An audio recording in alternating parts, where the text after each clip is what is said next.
You are in the temple of the rants, where I rant about whatever my $15 a month plus patrons want me to rant about. You can get one of these by becoming one of those. This one is for Benjamin Wheeler, who says, "Hey Digi, love the new stuff, especially how aesthetic. For April, could you rant about aesthetics in writing, i.e., how purple should your prose be? What is worth describing?" Ultimately, I mean, that's the kind of decision you have to make every single time. Every instance, you have to be deciding that in that moment.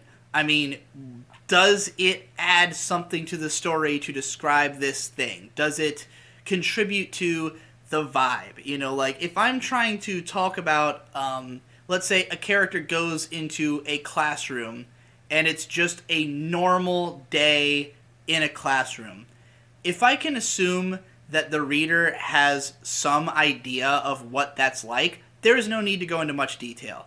If I say, like, you know, I walked through the door, it was a standard classroom of 30 students, you know, 5 desks empty, I sat in the back, like, I don't think I need to, there was a view of the outdoors, a summer day, harsh lighting coming through. Like, that's enough.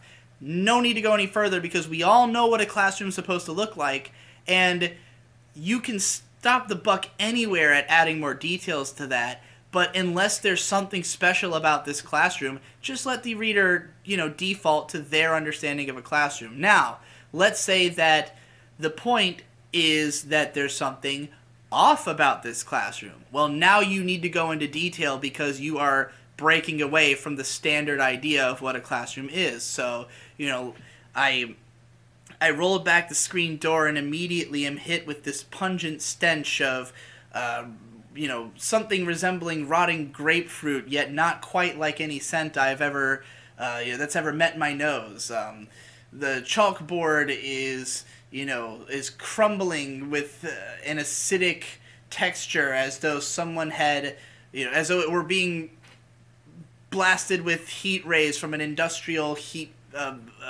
sink or something. Like the tables are all mangled and dashed across the floor. It's just like at this point, I as a reader am engaged because I'm just like, what the fuck is going on in this classroom? And like, you can keep giving me details, and now I'm trying to like put the puzzle together in my head. I'm like trying to figure out why is the classroom like this, and then like standing there in the middle, emanating a glorious light, a one-winged angelic figure, hermaphroditic, smiling, pulsing rays out, which are warping the gravity in the space around them, and everything is distorting and falling, like melting into itself. And it's like, okay, now I get it. So yeah, basically just what does the situation call for? How much detail is necessary to give the mental image and to convey, exactly what's going on? I think is God.